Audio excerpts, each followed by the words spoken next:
Hey, everybody. Welcome to another episode of Age of Quarantine. I'm your host, Chris Enriquez. I play drums in the band Spotlights. You can follow me personally at Chris Enriquez Drums and my band at Spotlights Music. I also work at Revolver Magazine, which you could follow at Revolver Mag. So now you know who I am. I started this show a couple months ago. I want to thank the folks at St. Vitus Bar for letting me do my show here. We've had a really good past few months. It's been great.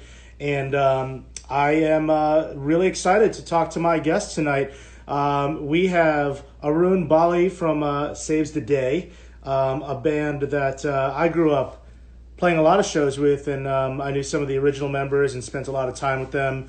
Yeah, man, that whole era was great, and I just love that they're still around today. Arun also played in a band called Recover, a band that I played a lot of shows with in my old band, On the Might of Princes, kind of early 2000s, late 90s, great band. And Arun's been in the band for the last three records. He's been in the band since 2009. We met recently through a joint interview we both did on the Eventide Guitar Pedals Facebook page. He was a great dude to catch up with. We realized we had a lot of mutual friends and things in common, and here we are today. So, it's a crazy time. And let me start by thanking all of you for donating and supporting St. Vitus. Rolling Stone just picked up on the article on Friday. The bar made it to $125,000. So thank you so much to all of you and to St. Vitus, who are again very grateful. I'm going to thank you all on behalf of them. Well, that being said, it's a crazy time in the world right now for many reasons, and I'm just happy that we get to use this platform to speak our mind about it if we want to, but also just to get a break for a little bit because we need some positivity, and it's a great way to utilize our socials and music and community to spread positivity during such a negative time. Anyway, I'm going to shut the fuck up and get my guest on the screen. Let's get Arun Bali from Saves the Day on the screen. Let's work its magic, and we should be seeing him appear in just a second. Hey there. Hey, how are you, my friend? Doing all right. I'm trying to frame this thing. Hey, you look great, man. Don't worry, it sounds good too. Yeah, it's like we're living in these boxes. It's the second time I've seen you in this box. Every time I see someone, it's a little box. Yeah, just a little digital box. So your intro, you got half of the story was right. The band was called Remainder, and Shit, that's right. when we met, it was through. Do you remember the record label Elkian Records? In Michigan. Yeah. So we were on a compilation together, and then there were a bunch of shows that we had done around that time. So that would have been like 2000 or 2001, maybe. Now, okay, sorry. Thanks for refreshing my memory. And I do remember this now. We were on a compilation with the Strider, and Yeah. that was around the time that I met some of the original Saves the Day guys. But it was that Elkion Records comp. That whole that's funny, man. Thank you for correcting me there. Sorry about that. I had to, just from after our Eventide chat, just mentally went down a trip down memory lane and had to kind of remember all that stuff. Yeah, man. Well, thanks for making time to chat with me tonight. I'm really I know this is a crazy time for a lot of people, but like I said, I think it's wonderful to chat with fellow artists and through the art community and the music community, and it's a good way to spread some positivity.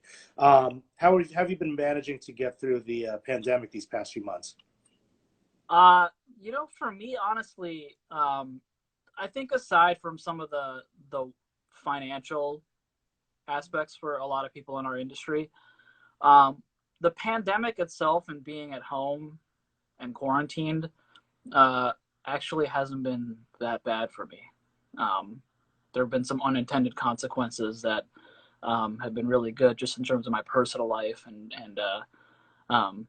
but yeah, I mean, it's been a bit of a struggle in terms of figuring out, paying the bills and yeah, totally. like, just knowing that there's like as touring musicians, you're counting on, and that shit gets planned out so far in advance. Tours are planned 8, 10, 12 months out. So to think that like that far down the road, I got, at least Right. there's time to figure it out. But it's kind of coming to grips with that, and just the reality of it. I mean, it's just, it's sometimes just nature sucks. No, I mean, we never experienced this before, and how do you even, what's interesting is like how we proceed. Like once we're back, so let's say we're back on tour, we're doing our thing, and it's like in the back of your head, knowing that something like this could even happen, the kind of precautions and stuff like that that we might want to take, which I don't know what those are. It's all new to all of us. Yeah, I mean, waiting on a vaccine might be a little unrealistic because, vaccines take as long as they take. I mean, maybe better testing. I think it's just the new normal, though, and I think we just have to accept that whatever we're going back to is going to be different. Right. Well, the world is obviously crazy for other reasons. What's it like? Where are you now, and what's the climate like around you? I'm in Nashville, Okay. and I'm here at my studio here in Nashville. So, uh, we had an incredible protest over the weekend that was organized by 4 teenagers, and I think they were expecting like 300 people, and like 10,000 showed up, and completely peaceful. Nothing weird happened. Good. Uh, so, but we're, I think like every other city, we're demanding some things be changed, and Absolutely. and it feels a little different than other times like this, For sure. people like fucking NASCAR, you know. No, of course, and I mean, it's hard to avoid this topic, but Everyone, I was asking people the other day. I'm like, were people, like when Reagan was president, and like I'm gonna be 40, so it's like I remember when he was president. People were pissed, but and obviously Bush, but like the leader that we have right now is definitely making this entire time period way more hard to. well, I've asked people that were alive during, because I'm 41, so I've asked people that were alive during Nixon, Right. what that was like. And you forget too, Vietnam went, what was it, 8 years, 10 years? Right. So it was a long time, Lots of protesting. So, yeah. So when people were protesting, having to stay at home or wear masks, that, I think people, the idea of what actual tyranny is lost on certain people. So Absolutely. Well, I just I hope that we do get back to our music careers in some shape or form. And you have a studio there, which is great. I know some venues are starting to talk about live streaming bands and getting them out there. And obviously, I want to focus on you and your music and talk a little bit about that. Maybe we could let folks know about the studio and how to get in touch with you. If you're just joining us, this is Arun from Saves the Day. You've been playing in the band since 2009, right? How long? How did you get started with those guys? How did that all come about? So when I met, so back around the time that we were playing those shows together, we were playing shows with the Strider, and Durod was the drummer in the Strider, who later joined Saves the Day. So just from, when they were looking for a guitar player around 2008, my name came up, and him and we had reconnected after some years of not having talked, and asked me if I wanted to come on this tour. And within a couple of days of into the rehearsals, Chris and I just really hit it off. So Chris and I had maybe crossed paths, having a lot of mutual friends over the years, but nothing like, officially when I flew out to rehearse was like when we really actually, met. So, but within Yeah. a couple of days of rehearsal, like we were hitting it off. He's like, "Do you want to just join the band?" And I was like, "Yeah, all right." So we hadn't even played a show yet. Oh, Um, that's awesome. It was more of it was like a friendship organically. yeah, so, and here we are 10 years later. Crazy. I grew up with Daraja. I've known him since high school. I didn't know that. I Yeah. fucking love that guy. He's actually he's probably one of the only drummers that I know that's like a peer that I just look at and I'm just like, fuck. Like he's just so good. He was great in Saves the Day. He was great in Glassjaw. Just unbelievable. That's cool, man. Shout out to him. Know him as a drummer, but he's actually a really good guitar player. That's what everyone says. He's gotta start getting his music out there again. Um, who were some of your guitar influences like early on growing up? Like when did you start playing and who were the players that you were inspired by? I started playing when I was 8. So, I have an older brother, like a lot of people that got into music, older sibling. And so for me, it was a lot of what he was listening to was like early Van Halen and Led Zeppelin and Jimi Hendrix and shit like that. So, I got into that stuff naturally and a lot of like kind of more flashy kind of guitar stuff of the era. Um, and then I got, my tastes evolved over the next several years. I got more into like jazz stuff and prog. I got into punk in high school. Okay. So, and that, obviously changed a lot of things for me. Yeah, I was going to ask you about that. Like the musical influences always evolve, right? Especially at the time that we came up, because there was a lot more accessibility to the things you mentioned. Like metal was huge; it was on MTV. You couldn't fucking turn MTV on without seeing a hair metal band at that time, you know. But when underground music kind of comes around and you discover it locally, for folks like us who are involved. In the ways that we are, it's always a compelling story when you kind of find out how people discovered it, what it did for them. So, what was your entry point to? I could tell you exactly where it happened. So I in ninth grade I had the summer after my ninth grade year I had driver's ed, and in my driver's ed class was where I met Rodrigo, who I've since played in many, but he was in a Remainder with me. Now he's in Saves now. We do another project together. Played in bands basically ever since, but we met in driver's ed, and we were in the same car together because you got paired up, you know, with different people. So it was me, him, and the kid. Um, this really weird fucking kid. So me and Rod kind of bonded over the fact that like this kid just is like, future serial killer kind of dude. Like he was just super off. And the teacher was just like kind of out to lunch too. So me and Rod just kind of hung out and would talk. And like I remember the first car ride, where me and Rod are sitting in the back seat, and he's got a fanzine. And I was like, "What are you reading?" He's like, "It's a fanzine." I was like, "Well, what the fuck is a fanzine?" you know? Right. And then he just starts explaining all this shit to me, I think there was a thing about like 108. Oh, the 108's going to be on a show next week. Yeah. Oh, killer. So yeah.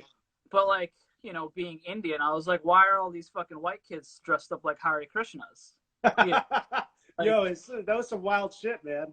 Yeah. Yeah. So like, and then he was kind of explaining like, this whole scene to me, and I was like, you're fucking kidding me. And so like so there's like all these like these hardcore kids, and they're all into like this Indian culture and all this stuff, and but then he played so we started bringing mixtapes in the car, right, and played me 108, and it was just like I just remember being like holy shit, yeah. Oh my god, they're one of my favorites. Yeah. brutal. But it had some of the technicality stuff that I still looked for in the music I listened to back then. So the punk, and then he got me into Quicksand, and so it was stuff like that kind of had like more of a musicality that was able to draw me into the punk, and then into punk stuff, and then from there, it just went. I got more into like the energy behind it, and Yeah. kind of unlearning some of the stuff that, or just listening to stuff in a different manner, if that makes sense. Absolutely. I mean, that's the whole thing that separates it, is that energy that is very real, because you're going to shows, and you could dive off stage, you could sing with the guy on stage. It's that personal. It's what people come to St. Vitus for, you know. I mean, it made me feel like, and not even just about the music, more about, and especially back then, you were before the internet and shit, like that was a community. I think about Michigan Fest and all those like cool hardcore fests that we would have like in the late 90s and stuff, and that's where I learned how to be like socially active and how to give a shit. I didn't learn that stuff. I learned how to be a fucking like a civically responsible adult in hardcore. It's amazing to me, right? I mean, yeah, you can learn so much through hardcore, whether it's I mean, God, the people I grew up with went on to do so many things, whether it's working at Live Nation and being booking people, running their own venues, being booking agents, and that's all like serious stuff that people go to college to learn, but you learn in the hardcore scene, which is amazing, and as somebody that saw Saves the Day literally from day one. I mean, I remember seeing the band with the original lineup when they were still not signed, and people were talking about them. It's amazing when you see bands from our scene also just make it to a professional level. So I love that about the hardcore scene, and the community is tight. I should mention and give a shout out to Chris too, because one of the owners of St. Vitus got Chris to perform a private show at one of their other bars once for our friend's birthday, and he was like, "Sure, I have nothing to do. I'll come out." And I love that. You can't. Was that after? Was it? Yeah, I think we were. That was at Hard Times, right? No, that was there was two different things that happened. Came and hung out there after that. That was yeah. That was not too long ago, where you guys DJ'd, and that was at my bar, and we hung out. But Chris showed up to a birthday party for our friend with an acoustic guitar, and he just played Saves the Day songs by himself for everybody. It's awesome. Yeah, he does that. Yeah. We man, that St. Vitus show we played in, I think it was like 2013 or 14. It was a secret show. It was one of the first secret shows I think you guys had. That still is one of my favorite shows. Definitely one of the most legendary shows we've ever played. We had down the street at Music Hall of Williamsburg, and then I don't know if there was there was just another band that was playing, and then we just went and showed up and used their gear. It's fucking awesome, man. Hit another 20 songs.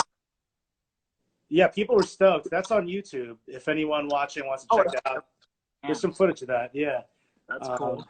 I don't know. I've seen pictures from it. I don't know if I've seen footage. Oh, dude, yeah, go on there, man. And it's fun too, because like when the venue opened up, it kind of turned into like that CB's kind of vibe. CB's was gone. Yeah, like all the. For sure, it felt like that playing there.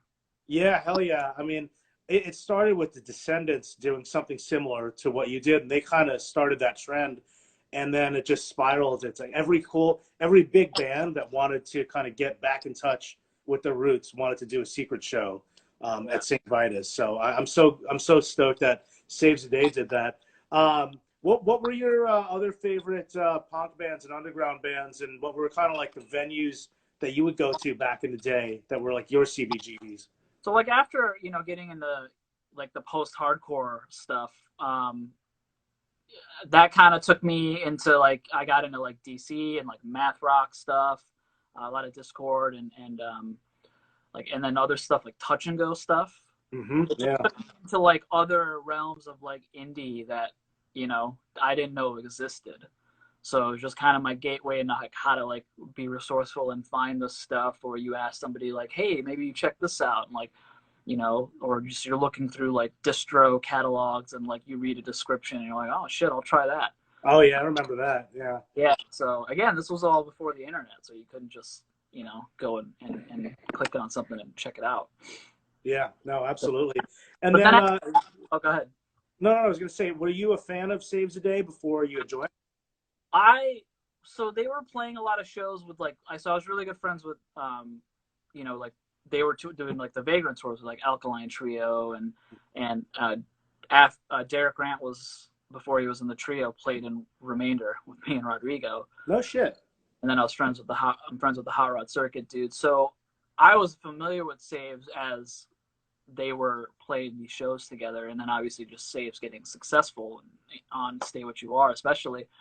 But it wasn't until in Reverie that and again just being more of like interested in a certain kind of musicality, it wasn't until in Reverie that I was like, oh shit, that's more like it, Right. Chris really, one of my favorite things about Chris is how he matured and progressed, because that's not always such a popular thing to do.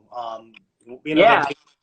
Yeah. Remain was doing a lot of like kind of the jangly chordal stuff like that, kind of around the same time. Like, so I was just like, I was getting into, so getting into other indie stuff. Like ended up getting into Elliott Smith, which got me into more kind of like indie folk or pop stuff, and got into Brit pop and all this other stuff. Yeah.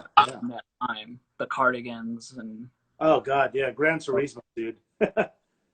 yeah, Long Gone Before Daylight. So yeah, I mean, just getting into punk rock when I did, and then just how I was able to sort of organically just get into all these other things. But most days I still just listen to Led Zeppelin. So. Right. That happens too, I think, as you because we go backwards. We go, I see bands like this every fucking night. I need something else. But that's the cool thing about Chris, though, is like he managed to reinvent himself a lot over those years, and still to this day, which I think is great. And he's really one of our greatest songwriters of our generation, I think. And that needs to be stated more, because he's really been in the game for so long, and he's a natural. You know what I mean? Sure. I think part of the, we're going on 10 years, me, him, and Rodrigo playing together. So, and a lot of that is just keeping it interesting and finding ways of pushing each other and doing, again, just wanting to evolve. Like, I don't want to do the same thing over and over again. It's sometimes cool to like look back at certain things and like try to like recapture an attitude and stuff, but just musically, I don't know. I want to do the next thing. Of course, yeah. I mean, we're there's AC/DC, right? We can't all be AC/DC. Well, I mean, if you're that good at writing the same song over and over again, then you should definitely fucking do it. Right. Manage to, all those songs with that one drum beat. With no click track, by the way, apparently. Yeah. So when you joined, and talk about your first experience in the studio when you recorded Daybreak. Maybe talk a little bit about making that record, whether it was the songwriting, getting this. What was that whole experience like? Well, so like when I joined, basically I had a couple, like 2 weeks to learn 20 songs, and then we went on this tour with Alkaline Trio, and then right after that tour, basically spent an entire summer working on that record. It turned out we were working on the demo version of the record, but at the time we thought we were working on the actual record, and so we got to a point where we were like, this ain't it, so we scrapped it and started over again the following January, and we did it. So the first version we did it at Chris's place in Chico, and then this one we did it in the actual version we did in Michigan, this place called Rancho Recordo. Okay. And the funny thing about that was that Mark Hudson, who's engineer on that and our self-titled record, and Under the Boards and a bunch of other shit, he was building that studio. Like, he had just bought it and had this huge addition built, so we were helping him build like panels, and he's wiring shit while tracking, or like in the morning before we were like up. That's crazy. Or if I wasn't tracking, I'd be outside like putting fabric on like 709 panels, and Right. Multitasking.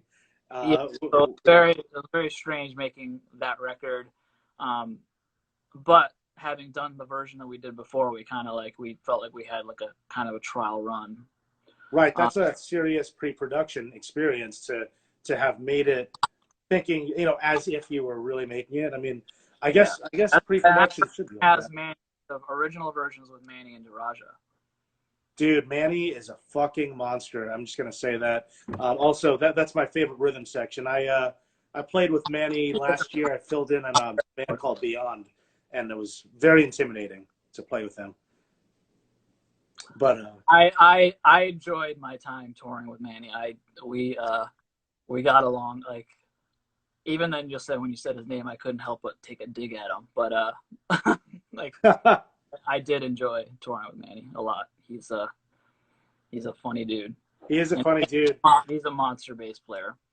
What was it like in terms of like was Chris open immediately to you contributing songwriting wise, or is I mean, it was more guitar playing wise. I kind of was just allowed to do whatever it is that I do. So I think that for me has also contributed to why I'm still here.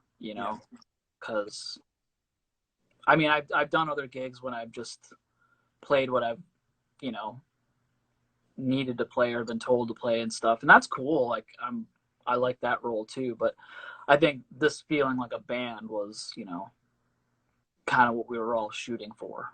Yeah, like trusting, like you getting the right guys that you trust. Every band's different, so I wasn't sure what that was like, and that's the secret to being able to kind of keep something going for 10 years, I guess, right? Is being with people that you do trust musically, to kind of add their own flavor and color to it. Otherwise, Sure. you're one of those guys getting new members all the time, and that's the cool thing about Chris too, is that he just sorry.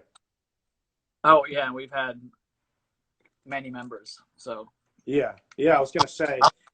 I always think of that Josh Homme quote, and I'm paraphrasing it, but he talks about all the members that have been in Queens, and how just be thankful for your time to spend with that person at that time. Again, I'm paraphrasing it. Yeah. Worship at the altar of rock and roll, because there's never going to be like a U2, a band that's just around for 30 years and it's the same four fucking guys, or whoever. Yeah, no, it's like it's a job at a certain point. It's a rarity. So you just people just evolve differently, and people want to do different things. And I think most bands, like if you ask, most bands that have break into the success of being able to make records, like the average band I would think has like a 3-album lifespan. Yeah, that's true. There's so many of those, but yeah, it's all in one way. It's kind of like when it becomes a job, you end up wanting to continue doing what you do for a living, and who do I find next to replace the last guy? Yeah, that's something for me. Like this pandemic helped me kind of refocus and reprioritize. Like I found myself in these situations where a lot of things that were uninspiring, and so trying to feel. Right. So and just some like career sort of shifts with how I'm utilizing the studio, and just but yeah, I mean there have been unintended consequences of just sitting at home and contemplating all this. Like I was talking to a friend today about I think some of us have all kind of secretly wished we had like that Groundhog's Day where you could just Yeah. you know what I mean? Like I played so much guitar, I've done like a lot of things that I've neglected other things, but I've done, I've hopefully made up for what things that I've just put off, Yeah, no. So, well, tell me about the studio that you have over there. Yeah.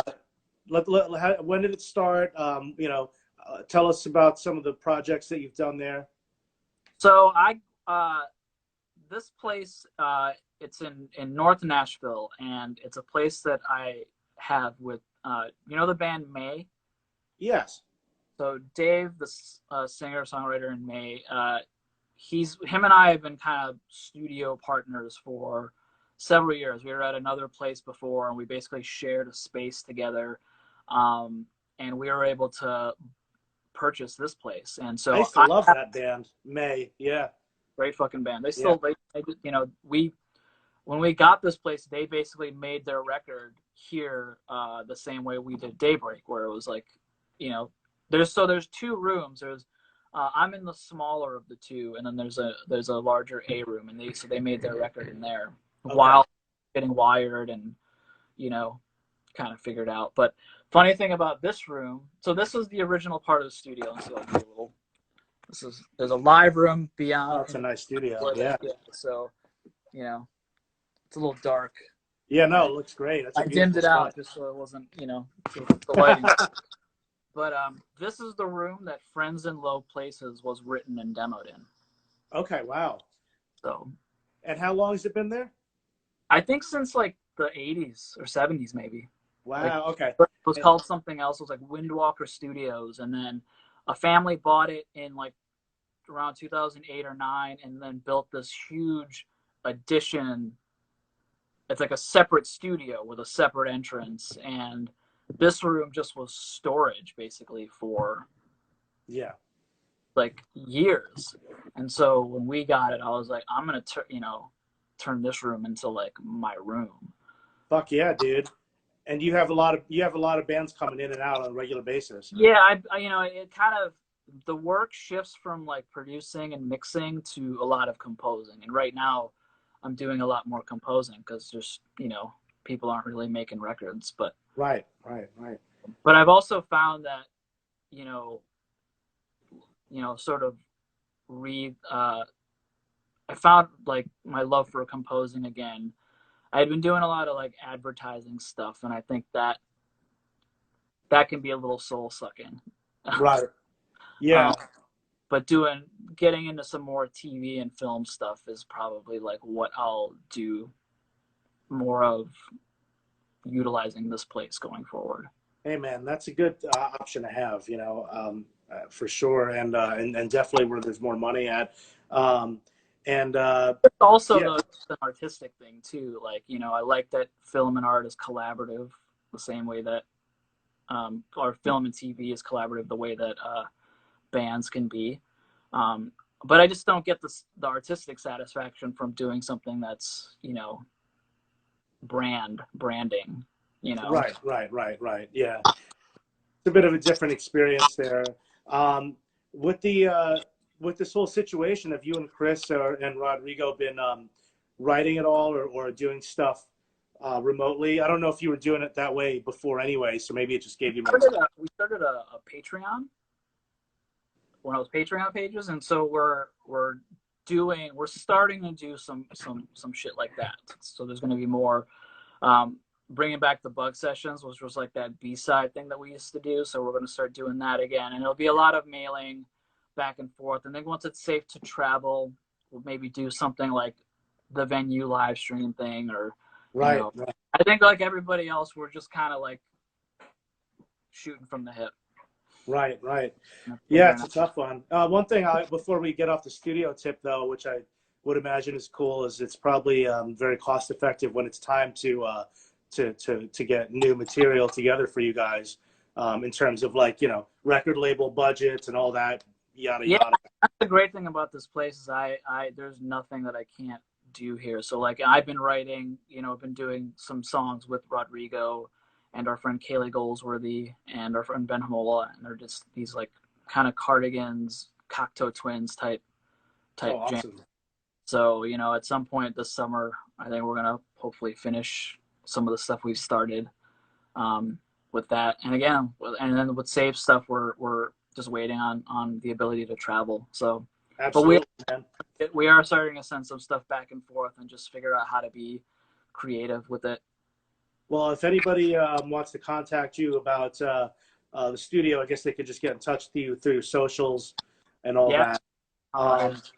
And so let's talk about the other records that you made, that you played on. I mean, you're on 3 full lengths, so of course everyone's always going to say their latest one is their favorite, but I don't know if that's an easy question for you to answer, but do you have a favorite out of the records you've made with the band?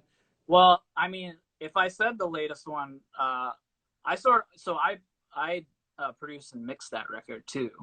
So like I have a little extra attachment to that because that was a lot of responsibility, and I was thankful that the dudes were basically. So the story was that we were talking about producers, and there was literally one person on our list, and when he became unavailable because he was going to do it, and then there was scheduling issues, Okay. and we couldn't do it with him, then it was like, all right, I guess I'm gonna do it.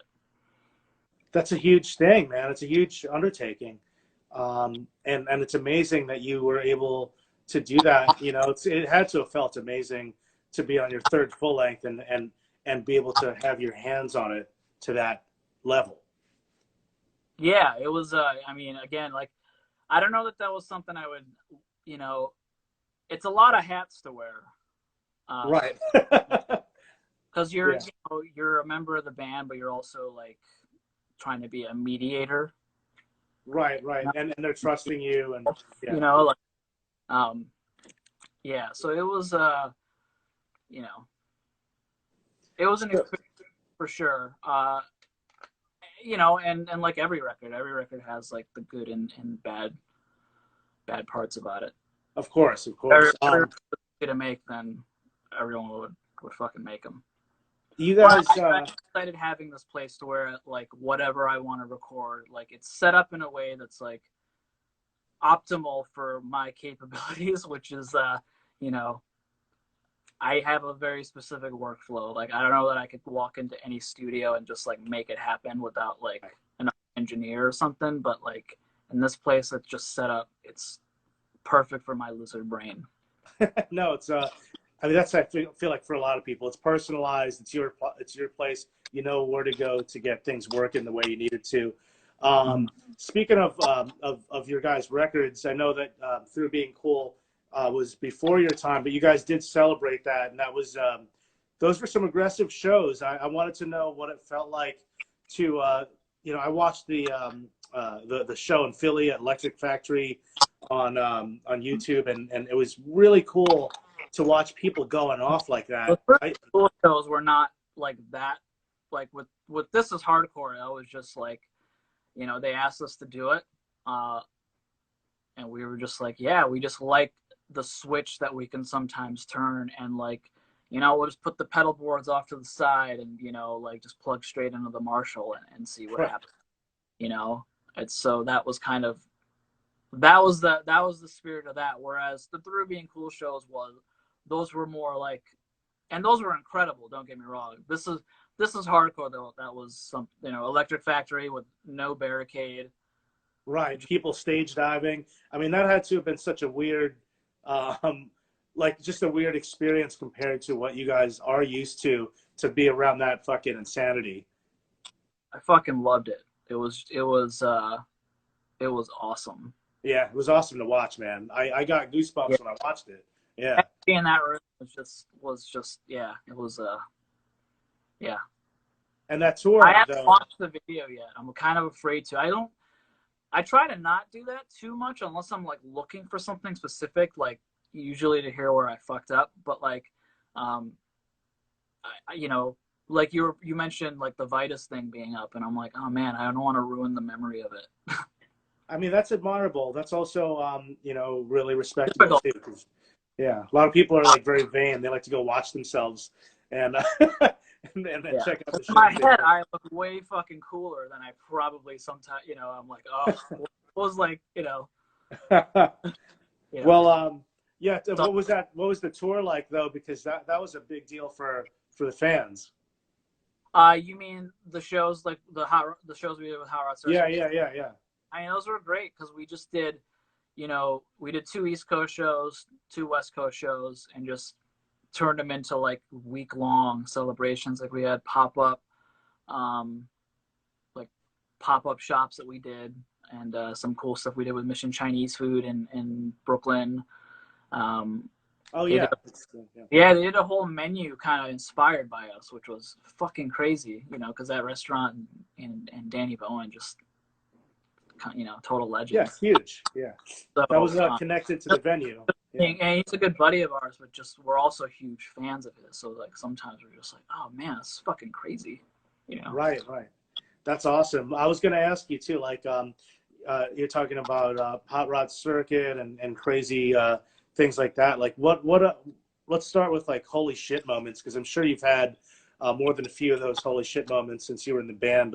What are some of your favorite ones where you're just like, damn, man, I can't believe I'm doing this right now, or whether it's a festival or a band you touring with or anything? Well, I think about like we did a tour. Like playing Reading and Leeds was great. There was the tour. We did an acoustic tour with Walter Schreifels and John Simmons, Balance and Composure, and it was just all a Sprinter van. We did a full band acoustic, and it was just those guys, and it was just all of us hanging out, and that was just being in a van with Walter for that long. He's great. Fucking love Walter. Just punishing him, just the best. I I don't blame you. I mean, we all do that. We were just like, prepare. Yeah. But I was getting up like, it started as a thing where I'd get up and play Start Today with him, which was crazy in itself. Wow. It evolved into us doing a Hendrix cover. We were doing a If 6 Were 9 cover, and he'd rip, like, he had a harmonica, so he was ripping a harp solo. And it was like the harmonica was like in a different key than we were playing it in, but we were like, fuck it, like just.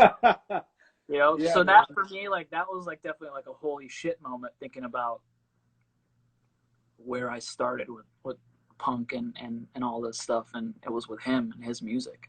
So yeah, for sure. That's a big one. I don't know, like, I mean, there's like venues, like getting to play certain venues that you just know are legendary. The people that you meet sometimes, you're just like, you find out that they're Saves the Day fans. Right. We're never the biggest band, and but the fans that we have are incredible, and we find just these like little pockets of like people that are just like, oh yeah, like people that have become like actors or whatever. Like we find out, right, that kind of thing. That kind of thing of like, oh shit, like that person is totally a huge fan. That's awesome, man. Yeah, and you guys have a very, very passionate and dedicated fan base. As far as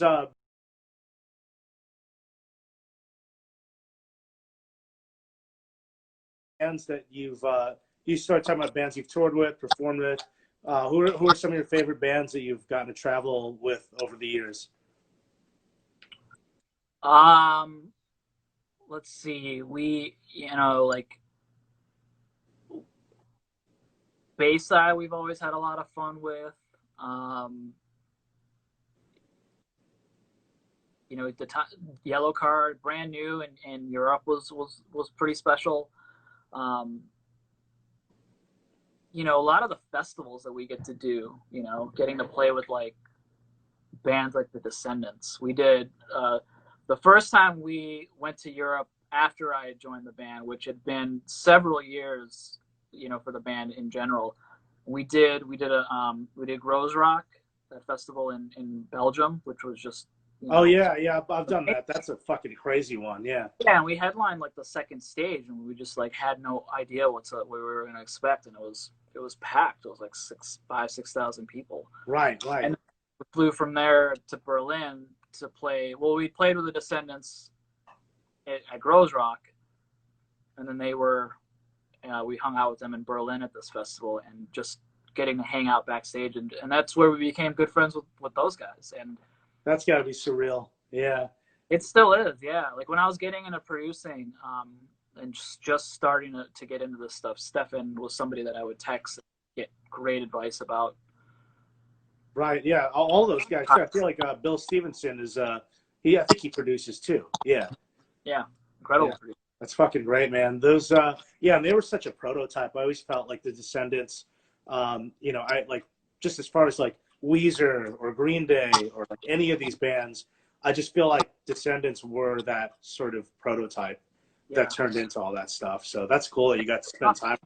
And them as people, there's just like, you would think there's just not an ounce of like pretentiousness, or they're just the best. So it's great when like bands like you get into when you're younger, and in our situation of getting to become friends with people like that when they turn out to be fucking cool people. Absolutely, dude. Definitely one of them. So with the did you guys have future tours coming up or anything We when were, all the we were we were in Seattle at the start of all this in March, which was fucking bizarre because it was like going into the future, because that was the epicenter at the time and everything was shut down. So we flew there to rehearse, and we were about to start the Third Eye Blind tour. Oh, that's right. Yeah, Fuck. We talked about that. the morning of the first show in Seattle, the whole tour just got canceled. So that got canceled, and then we had some stuff planned for later in the year. So Fuck, man. So I is think that everything's rolled over into next year for now. I hope that that Third Eye Blind tour gets rescheduled. We were really looking forward to that. They Yeah. rescheduled dates, but they were like, I think they've already passed. Like they've Yeah. So everything's just getting rescheduled. I think. Fucking awesome. Any notions of 2020 touring? That's an insider tip. Yeah, man. My band Spotlights was supposed to do our first stadium tour with Korn and Faith No More, and it's completely canceled. And it's like one of those things, and it's not like I got into this to play stadiums or anything, but I was like, you got to be kidding me! Like the one fucking time. Being on a bucket list on that Third Eye Blind routing was Radio City Music Hall. Oh my God. So yeah. So the hope is that when we reschedule this, that we'll do the New York show, and we'll still do a Radio City night. So that was a bum out. Oh yeah, for sure, and I really hope that that gets back together. You did mention a little bit about maybe going back and forth with Chris on stuff. Do you guys have plans regarding new material or anything like that? I mean, there's always there's always songs, so it's just, but we don't really plan much. Like we plan tours. It's kind of like, what are we feeling right now? I know that's kind of weird to say. No, I know what you mean. Like, I think right now we're like, well, we're just trying to figure out how to navigate the situation that we're all in, but also figure out a way to like the Patreon thing, like again, talk about unintended consequences. Like it's a really cool way of like connecting with people. Yeah. We did a chat with a bunch of fans in there, and that was super fun. So yeah, I mean, but I'm excited to play shows again. Yeah, absolutely, man. There's some cool shit we're talking about for next year. So assuming we open things back. Yeah, exactly. Fingers crossed, dude. We're in the home stretch before we get the boot from Instagram as we hit the hour mark. But a couple of questions I like to ask all of the guests that we have on here. Quarantine albums, top 5 quarantine albums. Let's see. What have I been listening to? So lately in rotation has been John Lennon Mind Games. Oh yeah, fuck yeah. King Crimson Red. That's a fucking wild one. Yeah, well, they're all wild. Yeah.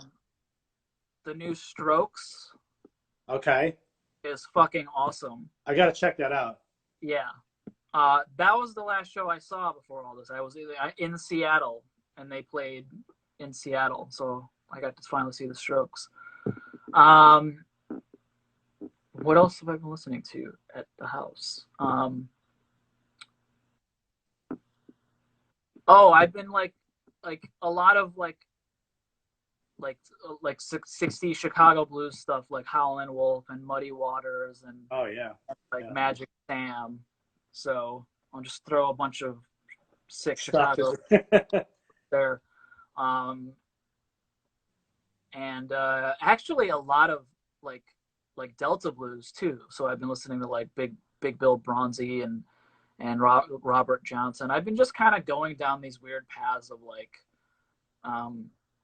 roots, I guess. I love that. Yeah, no, you can really get lost and stuff. That's the best thing about going backwards is like if you just want to get into sort of like a K-hole, so to speak, Like I think of yeah. my influences like, you know, Jimi Hendrix, Jimmy Page, and David Gilmour, and that's somebody said I should listen to the new Code Orange. I'll do that. Yeah, so you know, just kind of going down that rabbit hole of like what those guys were listening to. But there's a lot of, you know, like there's new stuff like that new Fiona Apple fucking rules. I just started listening to that. I need to like sit with it. Yeah, that's cool. I think Haley Williams' new stuff is really cool. I think the Harkin record, she was on that Eventide chat with us. That's that. So yeah, there's a lot of cool new stuff coming out. It's been a great time to absorb stuff. You know what's up? I got to shout out, especially because of the episode coming up next week, and you mentioned 108. Rob Fish from 108, the lead singer, is in a new band on Equal Vision Records. They have a record coming out soon, and the band is called Every Scar Has a Story. That's the name of the band. Cool. And it's it's label mates with you guys, so I figured I might as well give it a shout out. Yeah, I got this cool limited edition 108 Songs of Separation reissue. That's a classic. Yeah, they repressed it, and I got these cool cool variants that are very limited edition. When we re-signed with EVR, that was like, I think that was it was a joke, but not really. I just kept saying like, yeah, if you agree to repress that 108 record, we'll come. We'll do it. And it was just an ongoing thing of like, when are you gonna repress the 108 record? You know. That's so funny. Yeah. Finally caved into my demands. Well, Chris, when you guys came and hung out at my bar, Chris was playing a lot of old school New York Revelation style shit. So we were talking about Burn and Shelter and all that stuff. I was going to ask you about the Equal Vision stuff, but I had a funny story that relates to what you just said, since you're on the label and a big 108 fan. But A&R guy that I know in New York, he works at Spine Farm Records, signed a lot of, they're like a subsidiary of a major, and signed a lot of big bands. He was really into hardcore in New York, and he got a Shelter or a 108 record. And back in the day, Equal Vision was in the Lower East Side, and they had an address. This is probably like the early 90s. They had an address on the back of all those records. Right. So these guys that I'm referring to, they were probably in their teens at the time. They thought Equal Vision was a record store. So they went to the Lower East Side to the address, and it turned out to be like this fucking weird apartment in the Lower East Side. And they knocked on the door, and when the door opened, they weren't sure if it was 108 or Shelter, but it was a bunch of Hare Krishnas. And they were like screen printing T-shirts, and they had vinyl. And they ended up giving them a bunch of shit for free that they still have, which was like all those early records, which is amazing. That's yeah. I love that you guys are on that. Demo tapes to that address. I don't know. You know. Yeah. I'd never been to that location though, so I don't know. Like, you know, they've been in Albany since for years. Yeah. This is like obviously back in the day, but it's great that you guys are have been back on that label, because you were definitely, Saves the Day was such a big part of the era that changed the record label. Also, you know, the fact that they're still around and still doing stuff in a way that's it's still meaningful to a lot of people, that label, and and just great people that continue working there. So they all just love doing it. Like, it's just, you know, it's not some you know, a lot of these bands our size aren't like some like cash cows or whatever. It's just, Of course, of course. Yeah, they came from the underground. Well, dude, yeah, yeah, yeah. Is there anything you want to like promote or mention before we head out? Any final words, shout outs, or anything? No, I mean, you know, check out the Saves Patreon. We're gonna, if you're a Saves fan, we're gonna be doing a lot of cool shit there, and I'll post some of the stuff I got coming up here. Yeah, I'm trying to be more active on here. But yeah, that's Awesome, man. Well, I thank you so much for making time, and I just want to send a lot of positivity. Tell Artie the one man party I miss him. Oh fuck yeah, dude! I will. I have a long, good history with that guy. Oh man, so do I. You got to cut next time you come to St. Vitus. I'm sure he'll have some shots waiting for you and some serious storytelling. I can't share some of the shit we've been into, but I want to blow up a spot or my own. But yeah, he's a great. Speaking of great songwriters, fuck. Aerotype 11. Aerotype 11, yeah, they're back together. They got some shit coming out too. But I'll definitely send them your best. Diego, so yeah. Hell yeah. All right. Well, thank you again for having me. Absolutely. Thank you for doing this, and I hope to see you on the other side soon, and that you can get back out there, man. You too. You stay safe. All right. Thanks for joining us, everybody. Tomorrow we have Picture Plane on the show. Had a great time tonight, and next week we have a lot of great guests. So stay tuned for the flyers to be posted up here, and stay safe out there, and keep the positivity, because it's negative times that we're in right now.